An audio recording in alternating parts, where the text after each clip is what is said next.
sama umat Muhammad nggak usah sholat sudah. Umat saya aja yang 1 kali 24 jam melakukan sholat 1 kali itu banyak yang meninggal. Ya. Jadi umatnya Nabi Musa itu Pak, sholatnya cuma 1 kali dalam 1 kali 24 jam. Artinya ringan gitu, tapi banyak yang meninggalkannya. Begitupun umat Nabi Isa. Nabi-nabi yang lain itu semuanya sholatnya cuma 1 waktu dari 1 kali 24 jam. Cuma umat Nabi kita itu disyariatkannya 5. Nah ketika tinggal 5, kata Nabi Musa, udahlah gratis saja. Kalau penawaran itu ada di kita enak tuh Pak. Ya. Kita disuruh gratis saja sholat. Kira-kira kita pilih gratis apa pilih sholat? Gratis. Masuk surga juga, gratis juga sholat. Nah, kita tahu bahwa dari 124.000 nabi dan rasul yang Allah kirim ke muka bumi ini, dan juga itu sama dengan jumlah 124.000 wali Pak. Wali juga jumlahnya segitu yang Allah kirim ke muka bumi ini, 124.000 juga. Cuma nanti akhir zaman Sayyidul Aulia itu adalah Imam Mahdi. Nah, Imam Mahdi kapan datangnya? Imam Mahdi itu datangnya nanti bersamaan dengan datangnya Nabi Isa alaihissalam. Bahkan duluan Imam Mahdi dulu, baru Nabi Isa. Imam Mahdi nanti yang akan mengimami sholat subuh di malam turunnya Nabi Isa. Nabi Isa alaihissalam. Dan nanti Nabi Isa itu akan menikah di muka bumi ini. Kalau hari ini kita tahu Nabi Isa itu belum beristri. Ya, belum beristri. Tapi nanti beristrinya di bumi, dan Nabi Isa itu nanti akan beranak pinak di bumi, dan Nabi Isa dimakamkan di makamnya bersebelahan dengan makam sahabat Umar ya. Dari Nabi, Abu Bakar, Umar. Nah nanti sebelahnya itu masih kosong sampai sekarang Pak. Memang itu udah disiapkan ya. Nanti yang mengisi itu adalah Nabi Isa alaihissalam di situ. Ya. Jadi bapak-bapak nggak dapat kapling kita di sana. Kita nggak dapat. Ya. Bukan kelas kita juga gitu ya. Berdampingan dengan makamnya Rasul. Nah dari seluruh sholat itu kemudian dari nabi-nabi yang lalu digabungkan menjadi 5 waktu. Ya buat umat Nabi Muhammad, buat kita. Di dalam pernyataan kitab ini dikatakan li adama subhun wal isya'ul Yunus wa zuhrun li Daud wa asrun li Najli wa maghribun Ya'qub kadza syarhun musnadu li Abdul Karim fashkuranna li fadli. Jadi 5 waktu itu yang kemudian disyariatkan buat Nabi Muhammad adalah penggabungan dari seluruh sholat-sholat Nabi sebelumnya. Li Adama subuhun, bagi Nabi Adam itu sholat subuh. Jadi Nabi Adam itu semenjak Allah ciptakan turun ke bumi dan kemudian disyariatkan oleh Allah kepada Nabi Adam untuk melaksanakan sholat, dan sholatnya Nabi Adam itu cuma subuh saja. Jadi Nabi Adam itu sholatnya cuma 2 rakaat subuh ada. Tapi risikonya lumayan kalau subuh Pak. Beda sama maghrib. Maghrib itu banyak penggemarnya. Tapi subuh jarang penggemar. Ya. Ini sih bukan di sini, bukan di mana-mana. Kalau di sini saya yakin.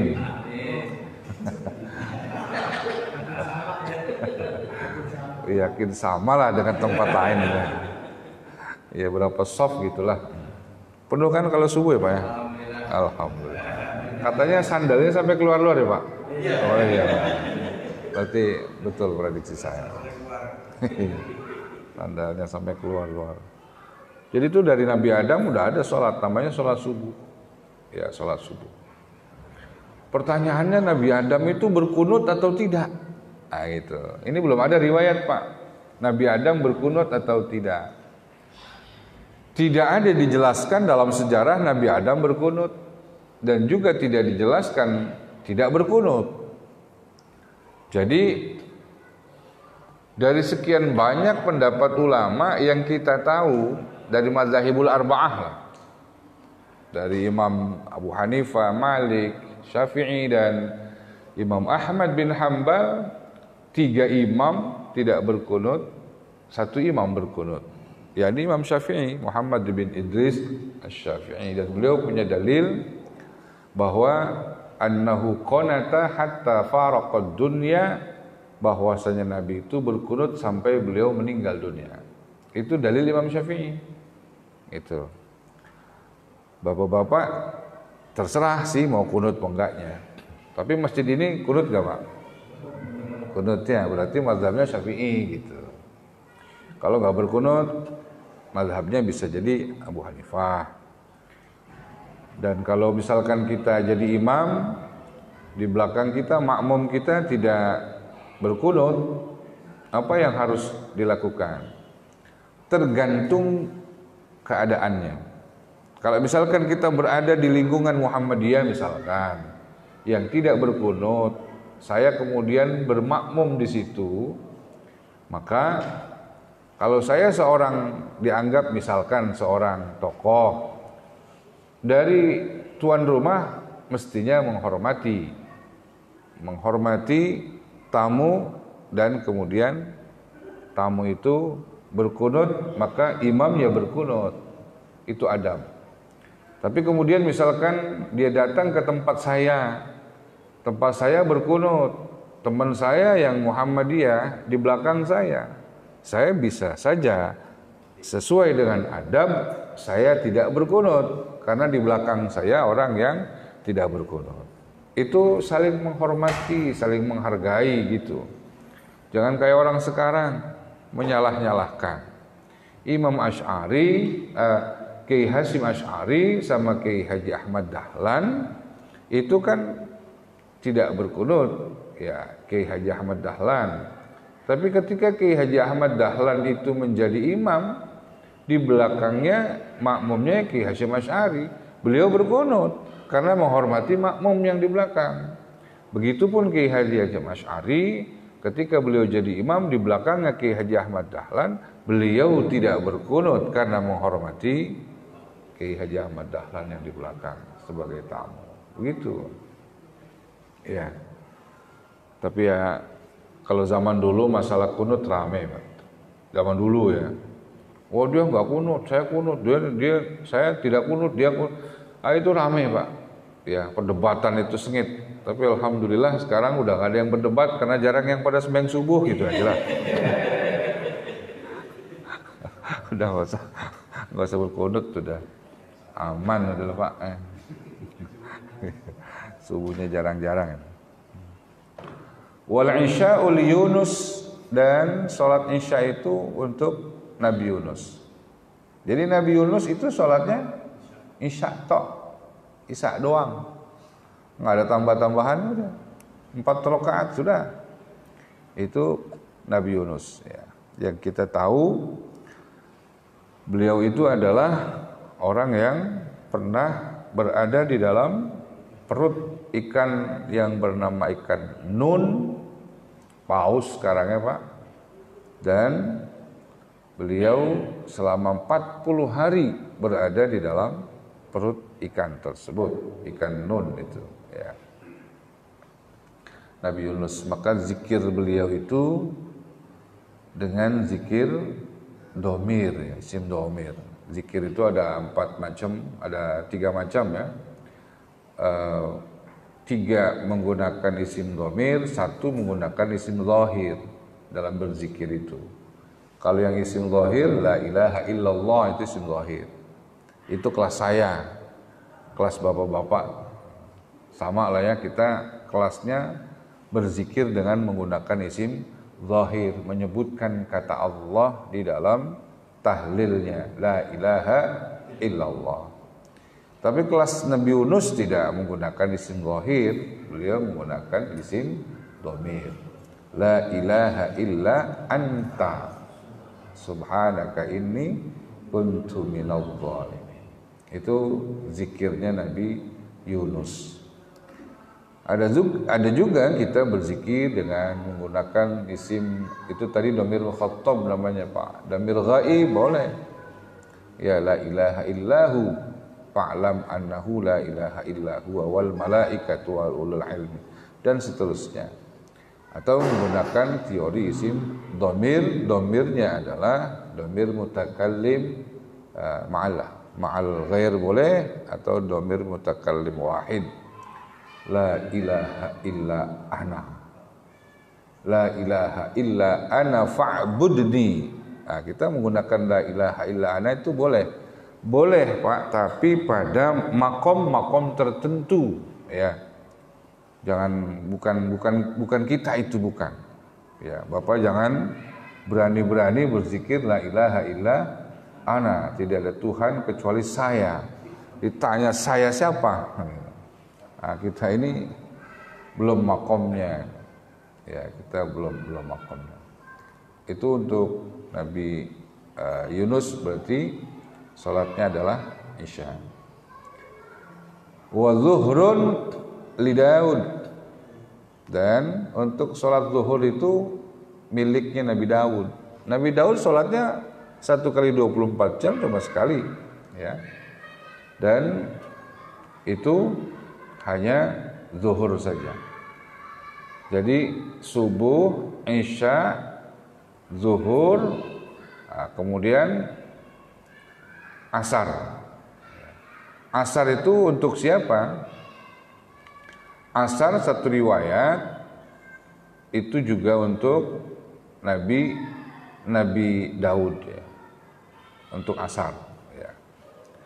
Tapi riwayat yang lain mengatakan bahwa ada yang untuk asar itu adalah Nabi Yakub ya. Nah, Nabi Daud kita tahu Nabi yang kalau menurut saya sangat unik Pak ya. Karena Nabi Daud itu Nabi yang sekaligus jadi raja ya. Cuma beberapa loh Pak Nabi yang sekaligus jadi raja. Nabi Daud sama Nabi Sulaiman. Sulaiman pun dapat warisan dari Nabi Daud. Ya, karena Nabi Daud itu nabi yang memang melanjutkan dari nabi-nabi sebelumnya. Sebelum Nabi Daud itu ada namanya Nabi Samuel. Nabi Samuel dan Nabi Daud itu termasuk nabi yang berperang melawan Tolut ya. Ya. Jalut, Tolut itu kan dulu kerajaan yang memang saling berperang. Dan itu Nabi Daud termasuk salah satu anggota pasukannya. Dan kemudian setelahnya Samuel dan Jalut meninggal, baru kemudian Allah pilih Nabi Daud untuk menjadi seorang nabi dan juga seorang raja. Pada saat itu Nabi Daud usianya diangkat menjadi Rasul 120 tahun ya. Dan Nabi Daud itu Nabi yang memang diberikan keistimewaan berupa mukjizat suara. Jadi bedanya gitu Pak. Kalau Nabi kita itu suaranya bukannya mukjizat. Tapi kalau Nabi Daud suaranya mukjizat. Makanya suara Nabi Daud itu bisa membuat orang dalam keadaan hamil, lahir tidak terasa. Itu hebatnya. Nabi Daud itu ketika membacakan Taurat, orang yang sedang mencari makan, kemudian menggunakan pisau tanpa terasa, memotong tangannya sampai habis, nggak berasa itu Pak. Nabi Daud itu. Nah, kalau bapak-bapak pengen punya suara kayak Nabi Daud, maka silakan berpuasa puasa Daud. Ya. Tapi kalau saya sih ngelihat walaupun puasa Daud, memang bakat suaranya nggak ada, tetap aja sama Pak. Iya. Nggak ada kemudian orang yang puasa Nabi Daud itu suaranya jadi enak, enggak. Itu sih suara bakat Pak. Sudah anugerah Allah gitu ya. Jadi kita nggak bisa moles suara kita supaya lebih bagus ya. Paling perbaikan sedikit adalah gitu ya. Tapi ya suara itu memang sudah Allah berikan oleh anugerah, Allah anugerahkan kepada orang-orang yang Allah kehendaki. Itu Nabi Daud. Dan beliau adalah seorang nabi yang diberikan keistimewaan, mampu melunakkan barang-barang seperti besi, timah. Di tangan beliau itu timah atau besi seperti tanah lilin. Tanah lilin itu bisa dibuat apa aja. Itu Nabi Daud. Dan ini asar, satu riwayat mengatakan buat Nabi Yakub, satu riwayat mengatakan Nabi Daud. Ya. Nah, sholat asar itu sebetulnya sholat yang memang harus kita selalu jaga Pak. Karena kata Nabi, siapa yang meninggalkan sholat asar itu dia akan merasakan kerugian seperti telah kehilangan orang tua dan harta serta anak-anaknya. Jadi seakan-akan kalau orang yang meninggalkan sholat asar itu seakan-akan dia telah ditinggal mati, ibunya ditinggal mati, bapaknya ditinggal mati, anaknya dihancurkan seluruh harta-hartanya. Itu orang yang ninggalin sholat asar. Seperti itu. Ya, berarti berat Pak. Sholat asar itu kan sholat yang menandai pertukaran buku catatan kita. Pergantian malaikat. Malaikat itu kan bergantian Pak, yang menjaga kita ini. Dan malaikat itu memiliki catatan-catatan, dan catatan itu pergantian satu malaikat dengan yang lain terjadinya asar. Jadi kalau misalkan kita masuk waktu asar, itu malaikat udah siap-siap untuk peralihan buku. Karena malaikat yang malam, malaikat yang dari asar sampai subuh, subuh sampai dengan asar, itu pergantian bukunya seperti itu. Dan itu nanti malaikat akan melaporkan setiap catatan amal perbuatan kita pada setiap hari Senin dan Kamis. Sebagaimana Nabi bersabda, tu'radu a'malul ibadi yaumal isnaini wal khamisi 'ala Allah ta'ala wa tu'radu 'alal anbiya'i wal aba'i wal ummahati yaumal jum'ah fayafrahuna bihasanatihim fattaqullaha wa la tu'zu mautakum. Kata Nabi, catatan amal perbuatan setiap manusia itu dilaporkan oleh malaikat kepada Allah setiap hari Senin dan Kamis. Dari pagi sampai malam, malam sampai dengan sore, itu Pak catatannya dikumpulkan oleh malaikat, dan malaikat itu akan melaporkan kepada Allah pada hari Senin dan hari Kamis. Jadi kita itu salah satu rahasia harus puasa Senin Kamis adalah agar catatan kita dalam keadaan baik, karena kita lagi puasa, dicatat oleh malaikat, dilaporkan kepada Allah. Makanya perintah sholat puasa Senin dan Kamis, agar catatan kita dalam keadaan baik karena kita dalam keadaan puasa. Wa tu'radu 'alal anbiya'i wal aba'i wal ummahati yaumal jum'ah, dan catatan amal perbuatan kita juga akan dilaporkan oleh malaikat kepada para nabi, para bapak-bapak kita, ibu-ibu kita yaumal jum'ah, pada hari Jumat. Jadi semua apa yang kita perbuat dalam satu minggu dicatat oleh malaikat, dan malaikat laporkan kepada para nabi.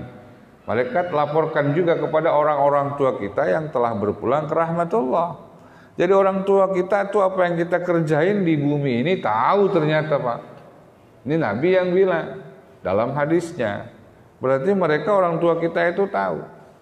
Kita marah sama saudara, orang tua tahu. Kita marah sama siapapun, orang tua kita tahu.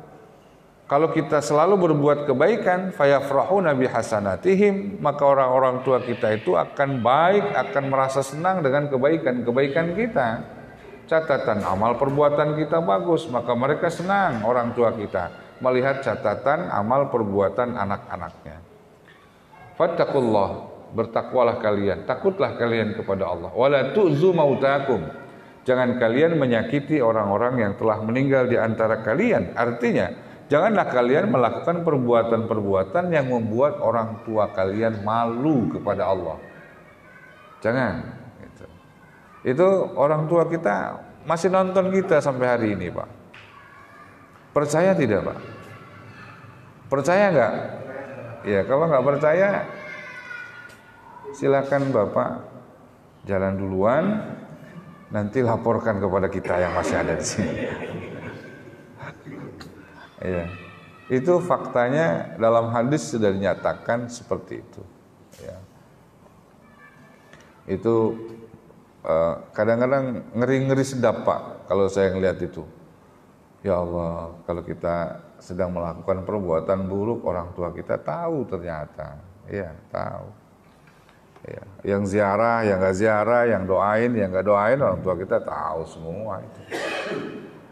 Tahu semua. Yang serakah hartanya, tahu semua udah. Siapa yang ngumpetin sertifikat juga dia tahu. Tahu semua orang. Tahu, Pak. Ya. Itu Nabi yang bilang begitu. Kemudian wa maghribun Ya'qubu kadza syarhun musnad. Dan maghrib adalah untuk Nabi Ya'qub. Riwayat lain mengatakan bahwa maghrib itu untuk Nabi Isa alaihissalam. Jadi ada yang mengatakan Nabi Isa sholatnya maghrib saja, dan riwayat lain mengatakan Nabi Ya'qub. Ya, buat kita siapapun yang jelas seluruh sholat ini memang dilakukan oleh para nabi-nabi, dan kemudian dihimpun menjadi 5 waktu dan menjadi kewajiban bagi umat Nabi Muhammad SAW. Tentu kita berharap kita termasuk orang-orang yang mampu melaksanakan 5 waktu dengan baik dan benar, dan tentunya itu menjadi barometer, menjadi ukuran bahwa ketika orang meninggal dunia itu dia bisa menjawab pertanyaan malaikat di malam pertama dengan catatan dia adalah orang yang tidak pernah meninggalkan sholat jamaah. Saya mungkin kalau melihat itu, Pak, termasuk bukan orang yang bisa menjawab pertanyaan malaikat di malam pertama.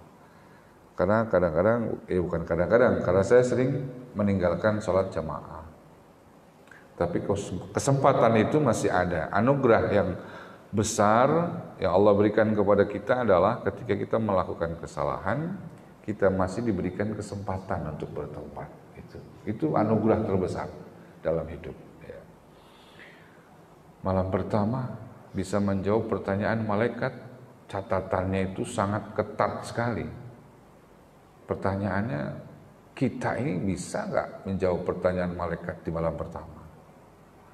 Kalau jamaah Masjid Al-Ittihad Perumahan Rosma ini sih saya yakin malam pertama itu mungkin bisa. Iya, karena kan jamaah semua tadi ya Pak ya. Tadi maghrib maksud tadi jamaah semua kan?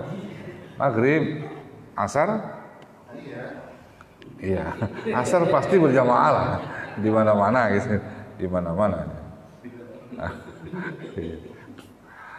Seperti itu. Jadi berat memang untuk mendapatkan afdoliyah ya, keutamaan bagi orang-orang sekelas saya dan sekelas kita lah ya. Berat Pak. Itu udah aman banget kalau bisa jawab pertanyaan di malam pertama itu ya.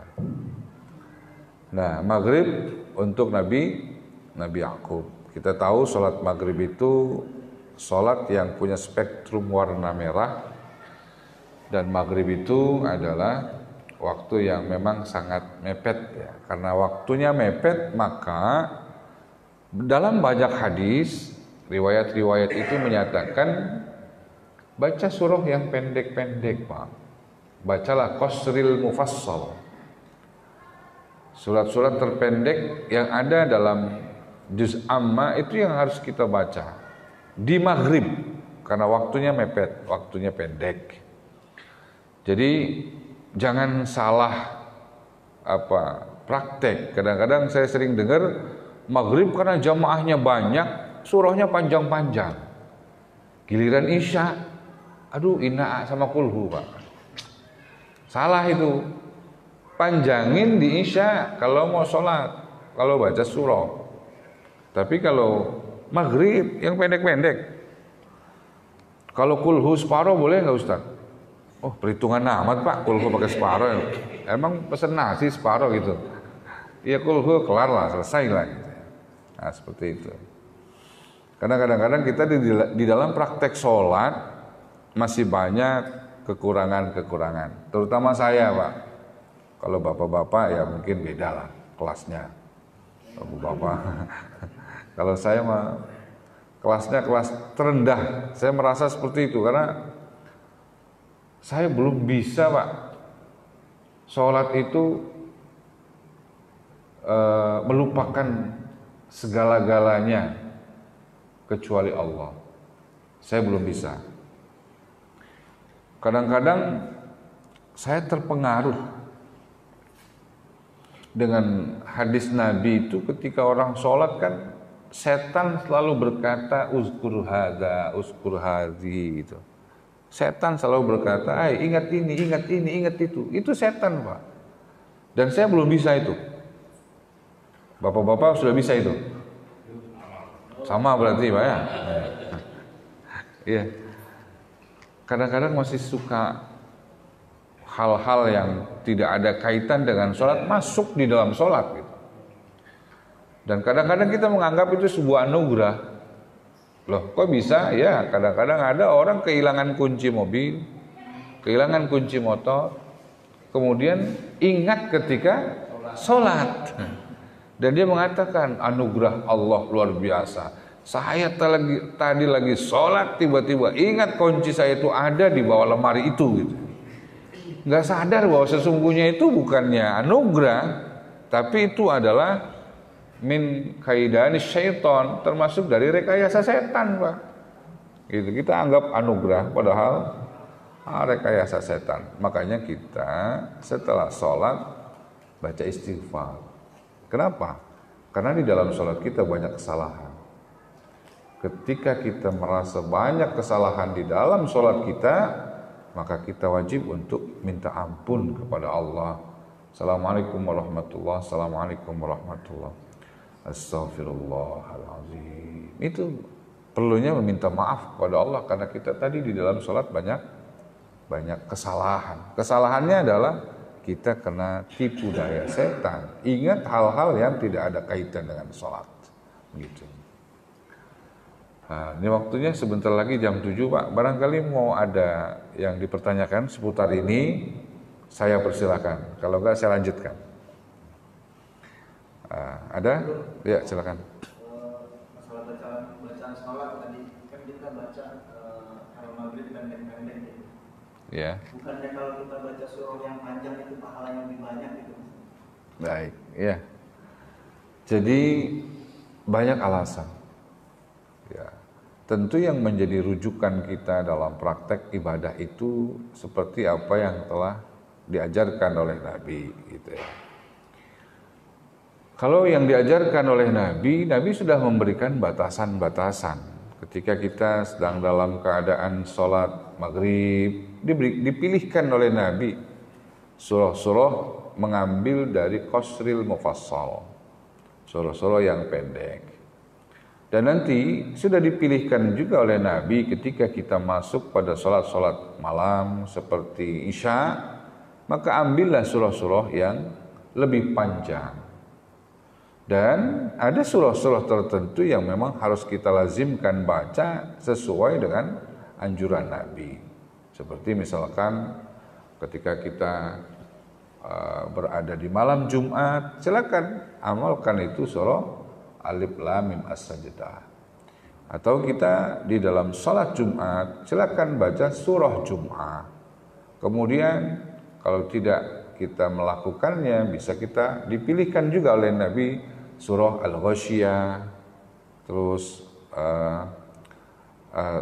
Sabbihisma Rabbikal A'la, itu memang surah-surah yang sudah ditentukan oleh Nabi di sholat-sholat tertentu. Nah, kalau sudah kategorinya ada ketentuan dari Nabi, maka dalam kondisi apapun silakan untuk kita baca. Ya, selama itu tidak mendatangkan madarat buat yang lain. Maksudnya, kayak misalkan kita sholat Jumat, bacalah Al-Ghasyiyah, Sabbihis, kita baca. Itu perintahnya ada. Kalahkan yang lain. Tapi kita juga jadi imam. Innama ju'ilal imamu liyutamma bi, kata Nabi, imam itu dijadikan untuk diikuti. Maka yang mengikuti itu harus kita lihat juga dalam kondisi tertentu. Kayak misalkan hujan, nggak usah baca Sabihis sama hal-hata, nggak apa-apa, kuliah kulhu nggak apa-apa, karena kesian orang yang di luar masjid. Nah, imam itu harus cerdas begitu. Ya, jadi imam jangan polos, harus cerdas. Imam harus cerdas. Wah, situasinya rimis nih, udah cepetin aja bacaannya, nggak apa-apa, Pak. Kecuali dalam keadaan normal, baca itu Sabihis, baca itu Al-Hataka, baca itu surah Jum'ah, silakan. Jadi ada ketentuan-ketentuannya. Seperti misalkan kita di hari malam Kamis misalkan, bacalah Ar-Ra'aital sama Inna'a. Itu kan hadisnya memang ada, malam Kamis bacanya ini. Sudah ada aturannya. Dan Nabi tidak ada anjuran memanjangkan bacaan dalam sholat maghrib. Itu tidak ada anjuran gitu. Jadi itu disebut dengan tauqifi namanya dalam bahasa agama. Apa yang sudah dicontohkan oleh Nabi seperti itu, ya silakan lakukan. Jadi jangan kita semau kita. Maghrib semaunya baca surah. Isya juga, Pak, kalau mau panjang-panjang lihat makmum. Makmum itu ada dua kategori, Pak. Ada makmum mahsur, ada makmum ghairu mahsur.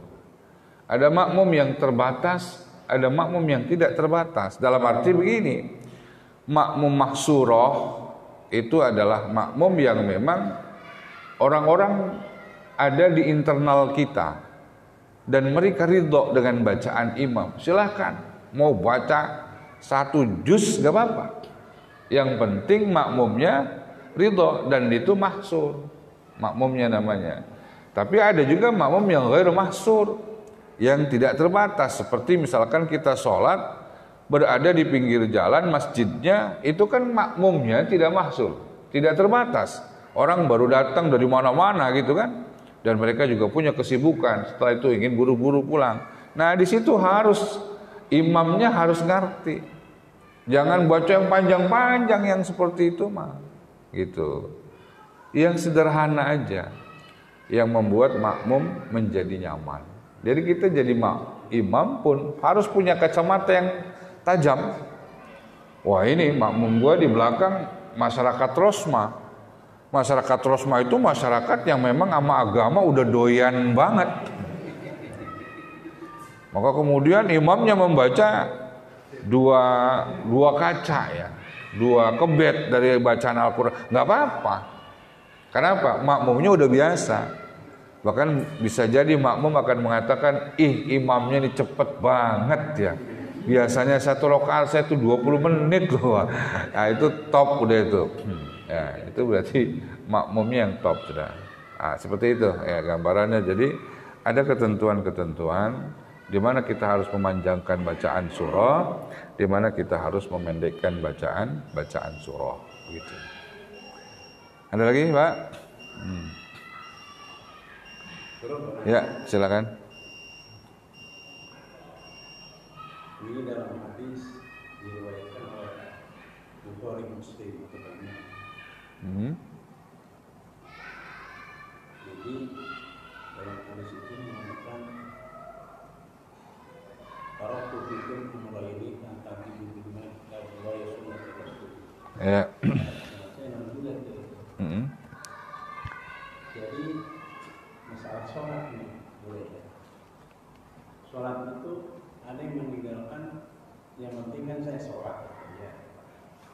Tapi sholatnya itu mentakbirkan sholat, lalai dalam sholat, terus satu lagi ada tarik sholat.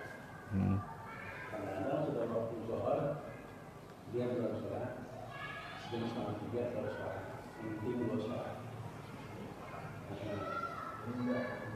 Terus waktu asar dia waktu asar setengahnya baru sholat. Satu meninggalkan tarik sholat. Jadi sebenarnya kan pertanyaannya begini, bagaimana dia sholat itu tidak tahu peraturannya seperti bagaimana rukun sholat. Ya, terus? Rukun dulu dan rukun yang lain itu bagaimana? Udah itu aja. Ya. Ya. Makasih. Baik. Tadi kalau dari riwayat Imam Bukhari itu berarti kurang pas ya hadisnya itu. Kurang pas. Iya, artinya dengan pertanyaannya itu. Berarti pertanyaannya adalah tentang bagaimana orang-orang yang melakukan sholat tapi jauh dari aturan-aturan yang ada di dalam persoalan sholat itu. Jadi yang pertama begini, saya jawab bahwa sholat itu adalah tiang agama. Sholat itu adalah salah satu rukun Islam yang paling bisa menyebabkan orang itu meninggal dalam keadaan husnul khotimah. Jadi barometer orang itu bisa husnul khotimah atau tidak itu biasanya di sholat. Kenapa? Karena di dalam sholatlah kita yang terbanyak menyebut nama Allah dibandingkan dengan rukun-rukun Islam yang lain. Ya, syahadat itu cukup sekali kita menyebut nama Allah sudah dianggap sebagai seorang muslim. Zakat sama, ketika kita punya harta 1 tahun sekali saja kita menyebut nama Allah. Nawaitu an ukhrija hadzal zakat lillahi ta'ala. Cukup sekali. Di dalam puasa pun sama. Ketika kita puasa di bulan suci Ramadan, itu 1 kali dalam 1 malam kita menyebut nama Allah. Berarti kalau kita puasa 30 hari, 30 kali kita menyebut nama Allah. Begitupun dalam haji. Syarat rukun haji itu yang paling utama adalah niat. Dan dalam hal ini adalah niat ihram dan niat haji. Cukup 2 kali saja kita menyebut nama Allah, haji kita sudah sah. Tetapi yang membedakan dengan yang lain itu sholat. Berapa kali kita di dalam sholat menyebut nama Allah? Pernahkah kita menghitungnya? Mudah-mudahan nanti setelah ini kita mencoba menghitung berapa kali kita sholat menyebut nama Allah. Dari sebelum sholat kita sudah menyebut nama Allah, yang namanya wudhu. Dalam bacaan-bacaan ketika kita membasuh anggota badan kita dari berwudhu itu sudah menyebut nama Allah. Begitu banyak. Nah kemudian setelahnya kita melaksanakan sholat, setelahnya kita akan melaksanakan sholat, tentu ada pengetahuan yang harus kita pelajari, yang kita harus pahami. Artinya syarat rukun sholat juga harus menjadi pedoman dasar untuk keabsahan sholat kita. Dan jika kita tidak melakukan itu dengan baik dan benar, tentu secara syariat sholat kita itu dianggap tidak sah. Pertanyaannya, buat siapa itu? Buat orang yang memang sudah beragama Islam dan sudah lama di dalam agama Islam, kemudian dia masih belum bisa melaksanakan sholat, artinya dia tidak ada proses belajar. Ini yang masih harus ditanggung dosanya. Tapi kalau orang yang baru masuk Islam dan dia belum mengerti tentang tata cara sholat, syarat rukun sholat dia belum mengerti, dan dia lakukan sholat sebagaimana yang dia pahami, walaupun itu salah mungkin dalam kacamata syariat, tapi karena baru itu masih dimaaf. Nah, orang-orang Rosma ini yang gak dimaaf. Orang-orang Rosma itu kalau sholatnya salah udah gak dimaaf itu. Udah lama jadi orang Islam. Iya, itu. Nah, kemudian kaitan dengan tarikus sholah, siapa yang tarikus sholah? Begini, dalam sebuah hadis Nabi kita Muhammad SAW telah menyatakan, ini riwayat dari Imam Ahmad, man tarakas sholata muta'ammidan faqad kafara dzihar. Siapa yang meninggalkan sholat dalam keadaan sengaja, maka dia hukumnya kafir menurut Imam Ahmad bin Hanbal mutlak, tanpa ada alasan. Tapi kalau menurut Imam Syafi'i, dilihat dulu meninggalkan sholatnya faktornya apa. Kalau memang meninggalkan sholat faktornya adalah kesengajaan yang tidak menganggap sholat itu wajib, kesengajaan tapi masih menganggap sholat itu wajib, maka itu tidak dikategorikan meninggalkan sholatnya kafir. Menurut Imam Syafi'i, yang dikategorikan kafir adalah ketika dia meninggalkan sholat sengaja dan dia tidak meyakini sholat itu wajib, itu yang kafir. Itu menurut Imam Syafi'i. Paling lentur jawaban dari Imam Syafi'i. Yang lain itu kafir, udah nggak ada alasan, apapun alasan. Nah, itu bagi tarikus sholah yang meninggalkan sholat. Kemudian kalau misalkan ada orang menunda-nunda waktu di dalam pelaksanaan sholat, zuhur katakan misalkan jam 12:05, dia kerjakan jam 3:05 misalkan. Itu berarti apa kategorinya? Nah, di dalam kategori orang-orang yang sholat itu ada beberapa waktu. Ada namanya waktu afdal, ada namanya waktu mukhayyar, waktu di mana dia diberikan kemampuan untuk menentukan pilihan kapan dia sholat. Ada waktu afdal, ada waktu makruhah, ada waktu mandubah, ada waktu mubahah. Nah, dari kategori-kategori ini silakan lakukan sholat, tapi yang paling afdal adalah awal waktu. Sebab orang yang melakukan sholat di awal waktu itu mendapatkan pahala yang bernilai lebih dibandingkan dengan waktu yang lain. Kalau kita melakukan sholat zuhurnya di jam 1, bolehkah? Boleh, cuman waktu ikhtiar masih kategorinya. Nah, yang kemudian semakin dekat jam 2 dia masih melakukan sholat, masih waktu kategori waktu ikhtiar. Tapi kalau sudah jam 2:30 itu udah masuk waktu karohah namanya. Dan ketika sudah sebentar lagi akan terjadi sholat asar, maka dia baru sholat, kategorinya adalah waktu tahrim, sudah masuk waktu keharaman. Nah, jadi itu ada waktu-waktu tertentu di mana orang itu masuk kategori waktu yang mana. Maka yang terbaik adalah yang harus kita ambil di awal waktu gitu. Jadi as-sholatu ala waktiha, sholatlah tepat pada waktunya. Ya. Meskipun sholat di waktu itu kita ngertinya buru-buru, nyaman atau gimana, karena kita bukan tahu waktu itu lebih baik kita menjawab waktu atau setelah kita bisa benar-benar melakukan waktu setelah setengah jam lagi atau 15 menit lagi. Salat awal waktu itu dihukumi oleh para ulama-ulama fikih adalah sholat berjamaah dan mengikuti takbirnya imam, takbiratul ihramnya imam. Nah, jadi ketika seseorang itu sudah ada di dalam masjid, imam kemudian bertakbir Allahu Akbar, kemudian dia Allahu Akbar mengikuti imam, nah itu dia kategorinya adalah sholat tepat pada waktunya. Nah, kemudian jika misalkan kita harus tergesa-gesa, di sini kita harus pahami juga bahwa tergesa-gesa itu adalah sifat setan. Ya, dan kita tidak boleh tergesa-gesa dalam melakukan kebaikan, termasuk di dalam pelaksanaan sholat. Jadi kalau misalkan azan sudah berkumandang, kemudian rumah kita kebetulan jauh dari masjid, berangkat saja dengan santai, jangan terburu-buru. Jangan, Nabi itu melarang. Santai aja, santai, gak usah ngebut.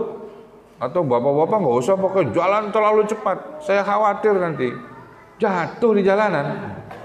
Udah gitu gak pakai tanah dalam lagi, kan repot ya. Ya, jatuh di jalanan dan itu nanti akhirnya merepotkan. Jadi lakukan itu bitta'anni ya, dengan santai. Sebab al-ajal minasyaiton, at-ta'anni minar rahman. Buru-buru itu sifat setan, santai dalam arti melakukan hal yang normal. Itu adalah minar rahman, datangnya dari Allah yang bersifat rahman. Jadi tidak terburu-buru, ya, jangan terburu-buru. Dalam hal kebaikan sama seperti itu. Saya kadang-kadang suka ketawa juga itu, ada orang sholat azan terus kedengaran qomat, dia dari rumahnya lari. Aduh, ngapain lari-lari? Nggak usah lari-lari, jalan aja, jalan. Ya, gitu, jalan aja. Adapun nanti yang tertinggal bisa kita tutup. Kita tutup dengan kita langsung menambalnya berapa rakaat yang kita tinggal atau rukun mana yang kita tinggal gitu. Seperti itu ya. Ada lagi, Pak? Ya.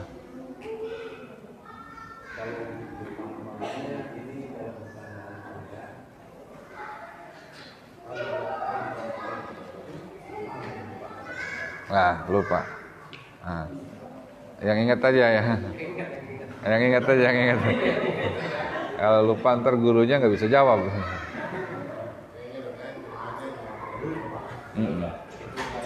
Lupa. Ini tanya begini Guru. Iya. Saya akan kondisi saya kan begini. Iya. Karena sholat itu kan semuanya wajib. Betul. Kita kerjakan. Kalau saya yang ada tidak tahu jalan, maksudnya untuk sholat berjamaah, hukumnya berbeda. Iya. Satu. Iya. Ada.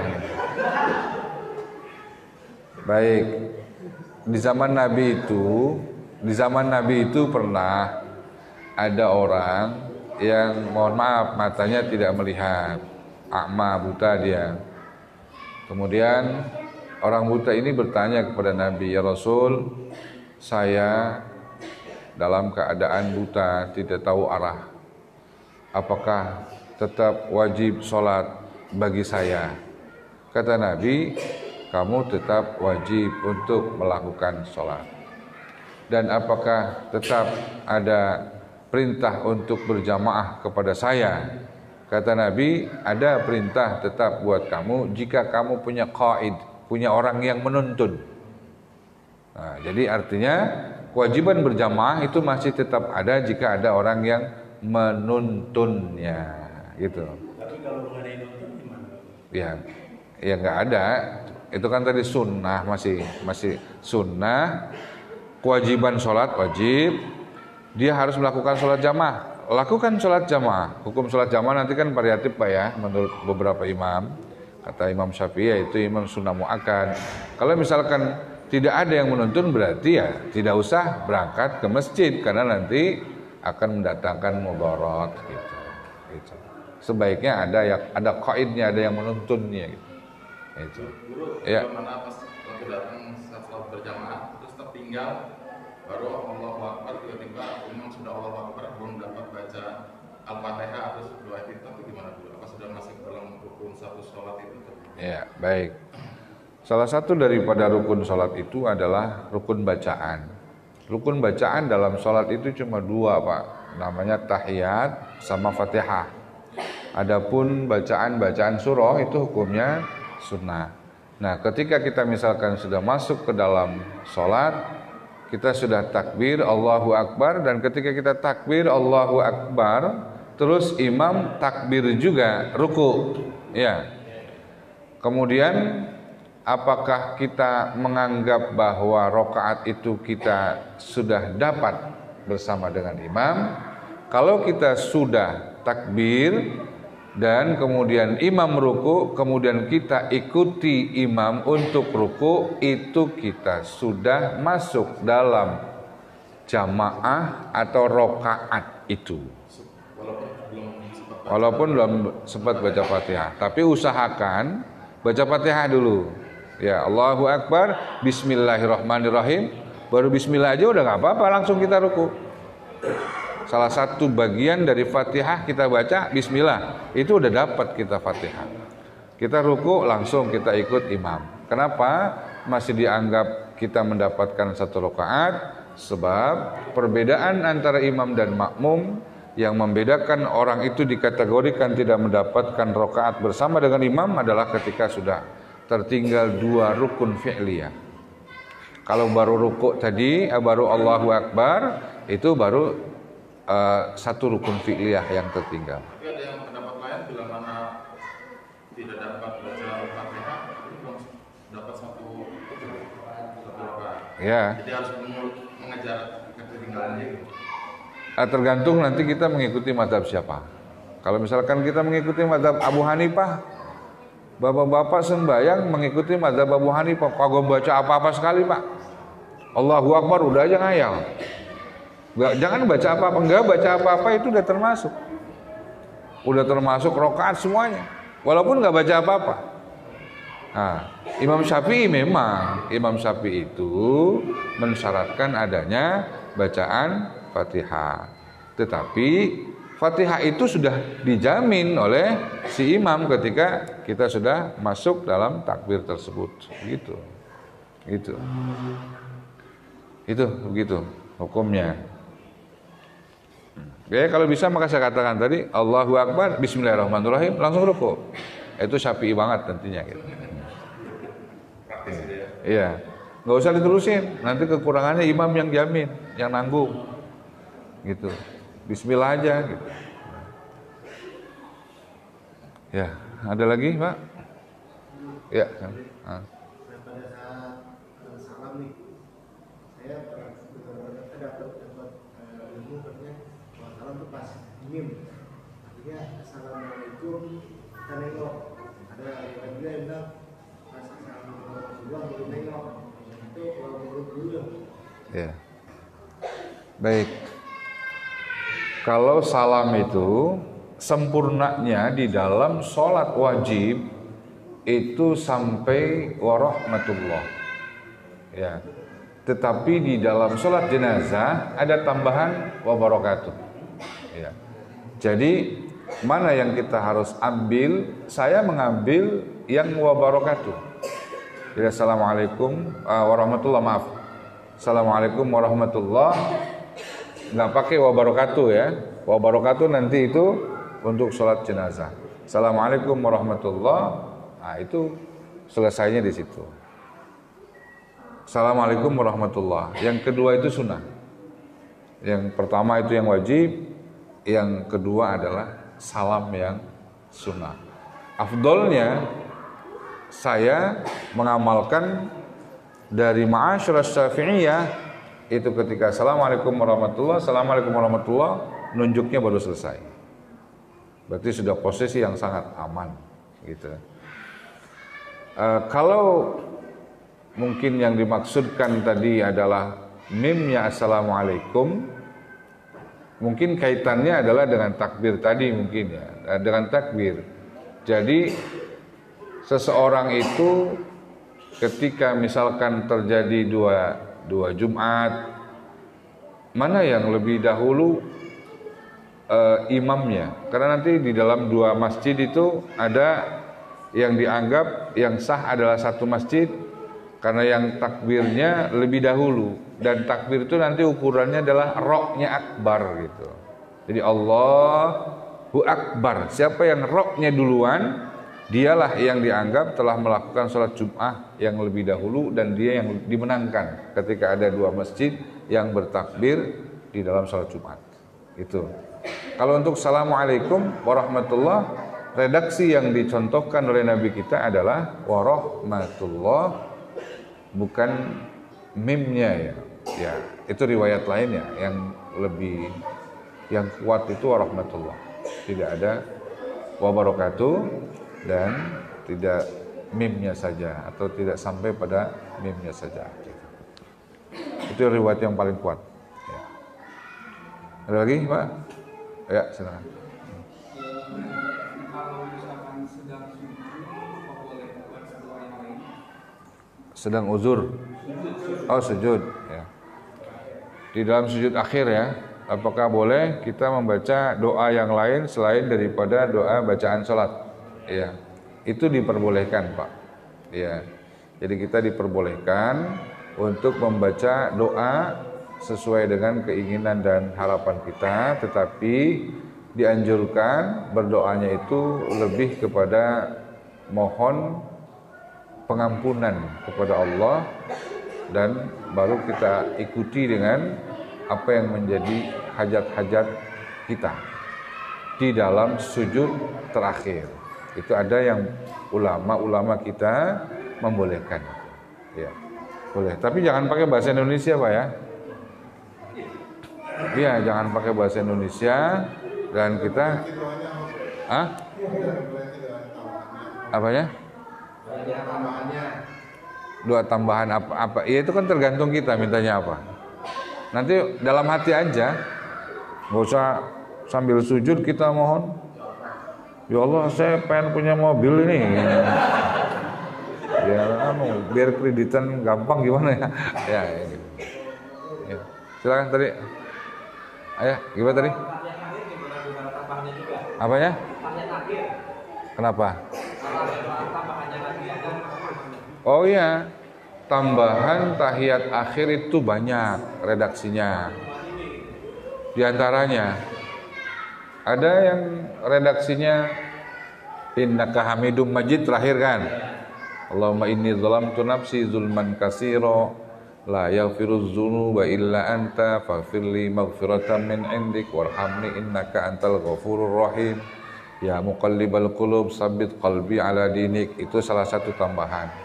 Atau setelah innaka hamidum majid Allahumma inni a'udzubika min azabil qabri wa min fitnatil mahya wal mamat wa min syarri fitnatil masiihid dajjal. Tambahan banyak redaksi, Pak. Bisa kita lihat riwayat-riwayatnya. Boleh itu, silakan. Ambil aja yang mana terserah. Bapak-bapak sampainya di mana? Sampai innaka hamidum majid doang. Tambahin lah. Tambahin kalau ada. Ma inni a'udzubika min azabil qabri wa min fitnatil mahya, silakan. Tambahkan, jangan itu doang. Iya. Kalau doa iftitah sampai di mana? Hah? Allahu Akbar kabira pakai enggak? Pakai. Ini wajah tuh, ini pakai apa enggak? Ininya pakai. Ini ada yang pakai, ada yang enggak nih? Iya. Ya udah, dua-duanya boleh sebetulnya, tapi riwayat yang tidak menggunakan kata ini itu lebih banyak. Cuma 4 riwayat menggunakan kata ini. Itu pun dicampur dengan hadis yang berkaitan dengan masalah penyembelihan hewan kurban gitu ya.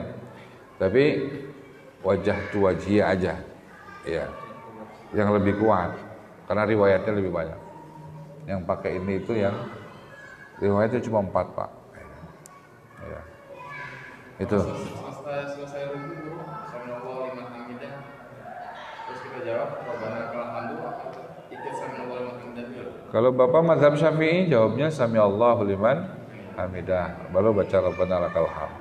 Jadi jangan kita mengikuti seperti yang di Mekah.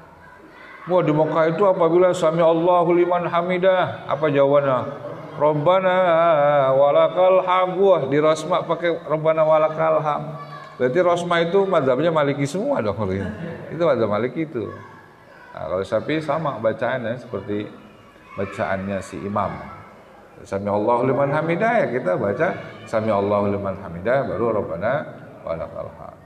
Itu riwayat yang sampai selesai gitu. Iya, sampai selesai. Mil as-samawat ya. Syai'in ma'dud itu. Ya. Ada lagi, Pak? Ayo. Mumpung masih dibuka dan gratis pulsa, Pak.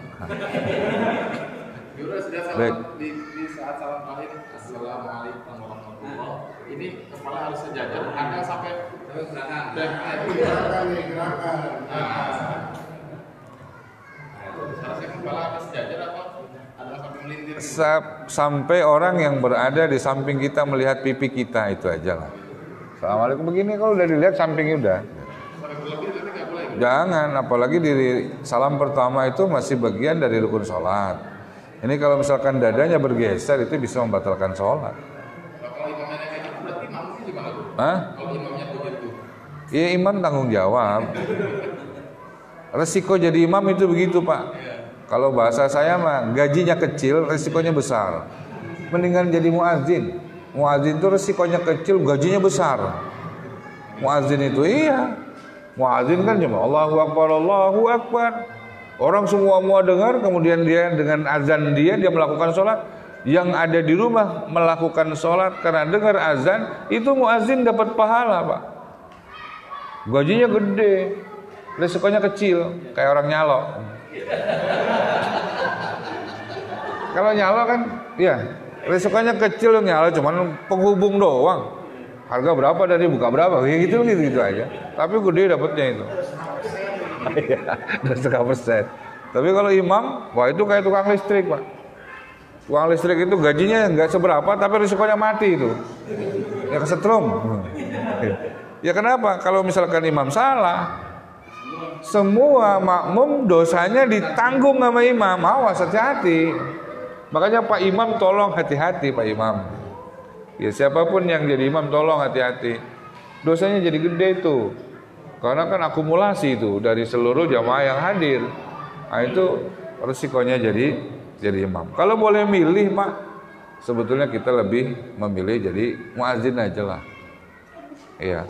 Tapi suara saya nggak enak, Ustaz. Ya gimana kayak biar enak caranya. Ya dilagu-laguin. Cuma yang penting kita juga harus ngerti nadanya kayak gimana, dan juga nggak boleh panjangnya itu nggak boleh lebih daripada 7 alif 14 harokat. Nggak boleh, ada aturannya azan itu. Iya. Gitu. Udah, kalau azannya salah, apakah muazzinnya menanggung dosa yang mendengar azan? Enggak. Habis asyhadu alla ilaha illallah hayya 'alal falah. Salah. Enggak. Silakan.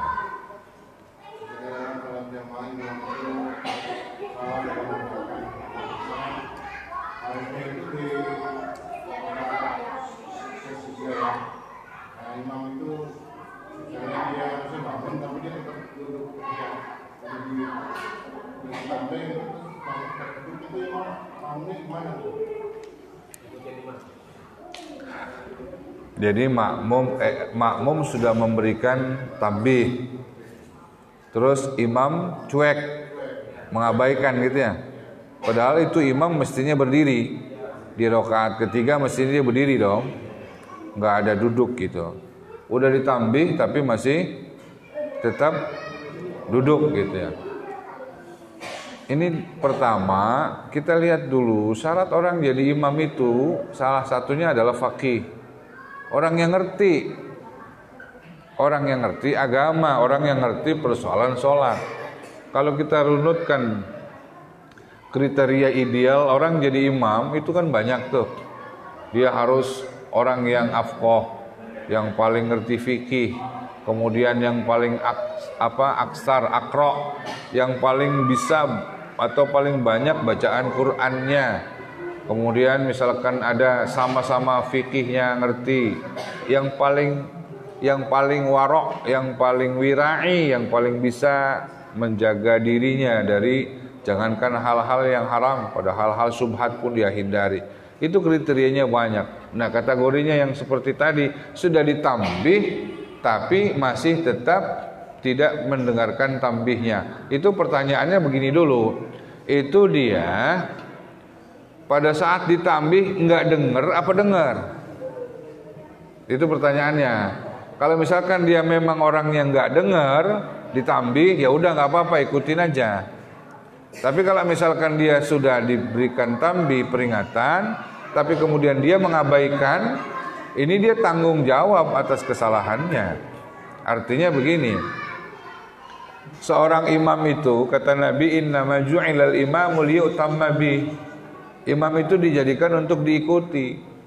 Imam itu dijadikan untuk diikuti. Makanya harus mengikuti imam. Kalau imamnya memang sesuai dengan aturan. Kalau misalkan imamnya lupa, maka makmum dipertegas untuk memberikan peringatan. Jika misalkan sudah kita berikan itu dan kemudian dia tetap bersikuku seperti itu, maka apa yang harus kita lakukan sebagai seorang makmum? Kalau memang imam ini paham, tadi ada yang mentambih dan dia nanti akan menutup kembali sholat itu dengan sujud sahwi, maka tetap ikuti imam. Ikuti imam. Tapi imamnya nanti harus menutup dengan sujud sahwi, karena orang itu di dalam sholat ketika dia lupa, itu dia harus menutupnya dengan sujud sahwi. Kebanyakan di kita itu, misalkan sudah diberikan tambih. Ketika diberikan tambih, dia sadar atau tidak sadar, kemudian dia mengikuti tambihnya, peringatan itu dia ikuti. Sebelum salam mestinya dia melakukan sujud sahwi, karena tadi dia sudah lupa. Itu kesalahan, lupa itu, gitu. Makanya di situ dia harus melakukan sujud sahwi. Tapi kalau misalkan si imam ini memang nggak ngerti, belum paham, dan akhirnya kita harus mengikuti, setelah salam pun atau sebelum salam pun nggak ada sujud sahwinya, maka dia punya resiko untuk menanggung segala kelalaian yang telah dia lakukan. Itu berarti jadi imam di situ. Ya. Intinya dia punya resiko untuk menanggung akibat kelalaiannya, akibat ketidaktahuannya.